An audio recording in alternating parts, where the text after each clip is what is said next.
Okay, so now what happen is जब भी company अपने रिलेटेड पार्टी से, गाइस लिसन वेरी केयरफुली, कभी भी कंपनी जब कोई भी अपने रिलेटेड पार्टी से कोई भी ट्रांजैक्शन करती है, रिलेटेड पार्टी ट्रांजैक्शन करती है मतलब रिलेटेड पार्टी को या तो कंपनी ने कुछ दिया या रिलेटेड पार्टी से कंपनी ने कुछ लिया, कुछ भी, कोई भी ट्रांजैक्शन, इसको बोलते हैं रिलेटेड पार्टी ट्रांजैक्शन।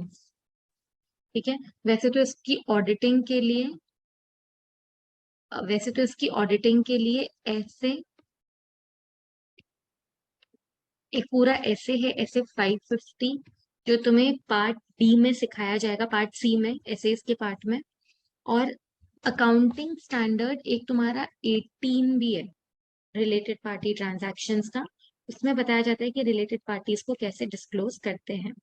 तो कंपनीज जब भी रिलेटेड पार्टी ट्रांजैक्शन करती है, कंपनी जब भी रिलेटेड पार्टी ट्रांजैक्शन करती है तो उसमें लिखा है कि जस्ट अ सेकेंड, है ना, कंपनी लॉ ये कहता है कि उस कंपनी को मैंडेटरली क्या करना पड़ता है, company has to mandatory create a very very important thing, guys listen very carefully, उस कंपनी को जो भी आपने रिलेटेड पार्टीज के साथ आदान प्रदान किया है उसके लिए register of related party transactions बनाने होते हैं।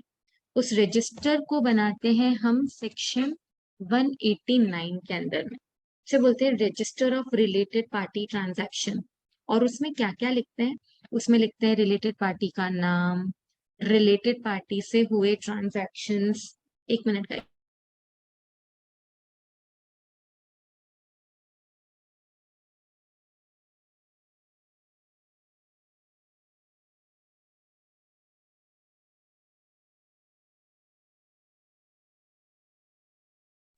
यस, सो नेम लिखना है, उस रिलेटेड पार्टी से कंपनी का क्या रिलेशनशिप है वो लिखना है, basically relationship with the party, कि किस तरीके से कनेक्टेड है, क्या ट्रांजैक्शन करा है, किस प्राइस पे किया है, फेयर मार्केट प्राइस पर, और ट्रांजैक्शन प्राइस क्या थी। भाई अगर रिश्तेदार से किया है तो जो चीज 100 रुपए की है वो रिश्तेदार को 10 रुपए में बेची है, लेकिन अगर मार्केट में बेचते तो 100 रुपए में बेचते।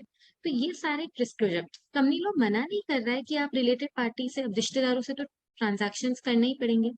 कंपनी लोग कह रहा है कि आप जो भी करो, कंपनी लॉ कह रहा है आप जो भी करो उसे क्या कर दो, वेरी गुड, किसी ने लिखा है डिस्क्लोजर, जो भी कर रहे हो उसे क्या करो, डिस्क्लोज कर दो, डिस्क्लोजर कर दो। ठीक है। तो अब जो भी ट्रांजैक्शंस होते हैं गाइस उसे मैं दो कैटेगरीज में डिवाइड कर देती हूँ, और वो दो कैटेगरीज गाइस साइमल्टेनियसली दो पॉइंट्स कंप्लीट हो जाएंगे। हाँ, बहुत अच्छे से सुनना, साइमल्टेनियसली दो पॉइंट्स कंप्लीट हो जाएंगे, एक तुम्हारा पॉइंट नंबर 4 और एक तुम्हारा point number 13। I tell the number बाद में, सकता है मैं तुम्हें अलग सीक्वेंस में पढ़ाऊं, लेकिन अब दो तरह के ट्रांजैक्शन क्या है, कंपनी ने अपने रिलेटेड पार्टी को लोन, गारंटी, इन्वेस्टमेंट या सिक्योरिटी दी या उनसे ली, इन्वेस्टमेंट या सिक्योरिटी ली या दी। कंपनी ने अपने रिलेटेड पार्टी से लोन लिया दिया, गारंटी ली दी, इन्वेस्टमेंट सिक्योरिटी ली दी।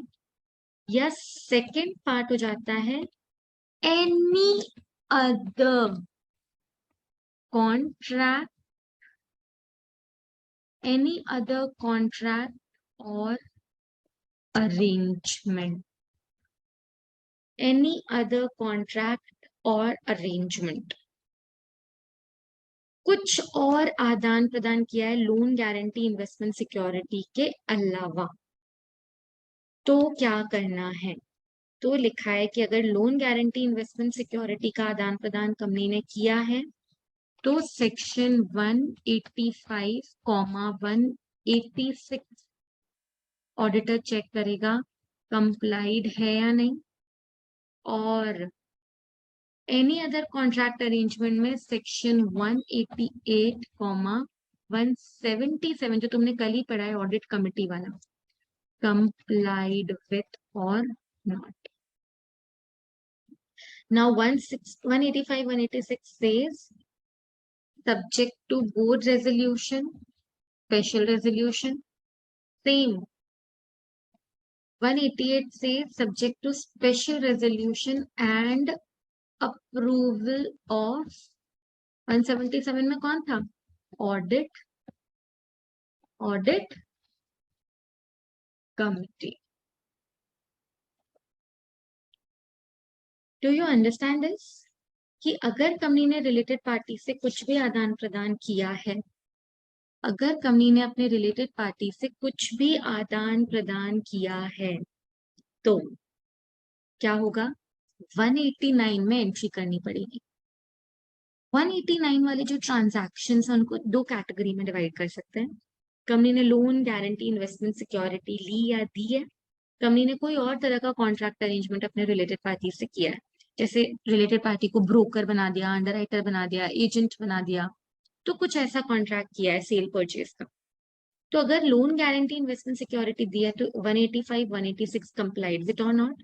तो auditor will check whether 185, 186 complied with or not. This is point 4 of CARO. Point 4 of CARO. और अगर कोई और कॉन्ट्रैक्ट अरेंजमेंट है तो section 188, 177 complied with or not. This is again 1 point of CARO जो मैं भी आपको बताती हूँ। तो अगर ये आपको अच्छे से समझ आ गया हो तो मैं अब स्क्रीन शेयर करती हूँ बुक की। ये देखो, in respect of loan investments guarantee security 185, 186 complied with और नॉट। लिखा है कंपनी अपने स्पेसिफाइड पर्संस को ना तो लोन गारंटी इन्वेस्टमेंट सिक्योरिटी कुछ भी नहीं देगी। Auditor shall examine loans and guarantees to ensure compliance with section 185। वैसे तो कंपनी दे ही नहीं सकती है, पर 186 कहता है कि approval of board is required कि अगर आपको कोई लोन गारंटी इन्वेस्टमेंट सिक्योरिटी अपने रिलेटेड पार्टीज को लेनी है या देनी है तो 186 में बोर्ड रेजोल्यूशन और लिमिट क्रॉस हो गई तो स्पेशल रेजोल्यूशन पास करना पड़ेगा। ये देखो 5th point, special resolution pass करना पड़ेगा। तो ऑडिटर चेक करेगा कि ये रिलेटेड पार्टी ट्रांजैक्शंस करने के लिए क्या appropriate board resolutions and special resolutions obtain करे हैं या नहीं करे हैं। ये मैं कारो की स्क्रॉलिंग कर रही हूँ। कौन से पॉइंट के लिए? 188 और 177 पॉइंट के लिए, जो आज का हमारा लास्ट पॉइंट। और ये देखो तुम्हारा 13th point, check with the 13th point and what does the 13th point says? Contracts and arrangement with related parties. 13th point, whether all transactions with related parties are complied under section 177, 188 and whether have been properly disclosed in the financial statements as per relevant accounting standard. तो 188 कहता है कि अगर कोई भी transaction हुआ है तो क्या मेंबर्स से अप्रूवल मिली है या नहीं मिली है, बोर्ड मीटिंग में बोर्ड रेजोल्यूशन पास हुआ है या नहीं हुआ है, तभी ये ट्रांजैक्शन हम कर सकते हैं। अगर कंपनी में ऑडिट कमेटी है, if the company is required to constitute audit committee, तो ऑडिट कमेटी से हमने अप्रूवल ली है या नहीं ली है। तो ऑडिटर ये सब चीजें चेक करेगा। अकाउंटिंग स्टैंडर्ड 18 के हिसाब से डिस्क्लोजर है या नहीं ये भी चेक करेगा। ऐसे 550 रिलेटेड पार्टी की ऑडिट अच्छे से करेगा। सो these were your points which were there in point number check this out, point number 4 of CARO, and yes, I was correct, point number 13 of CARO. तो साइमल्टेनियसली 2 पॉइंट्स हमने आज cover कर लिए। Done with 5 points of CARO. हमने total 5 points कारक के complete कर लिए। राइट, अब ये ओवरलैप कर रहा है क्या गाइस? तो इसकी फोटो भेज देती हूँ मैं आप लोगों को। ओवरलैपिंग हो रही है क्या इसमें?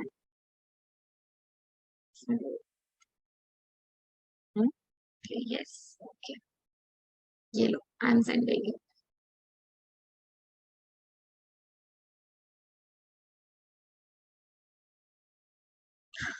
आई am closing this white board.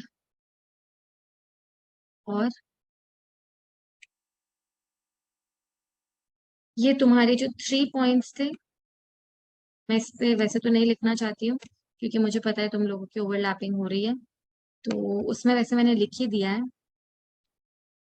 फिर भी 4th point, loan guarantee investment security 185,186, this is 4th। And 5th point क्या है?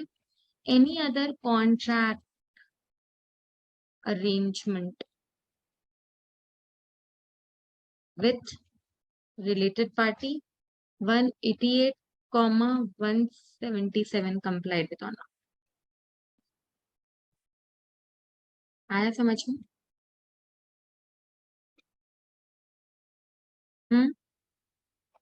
Yes, okay.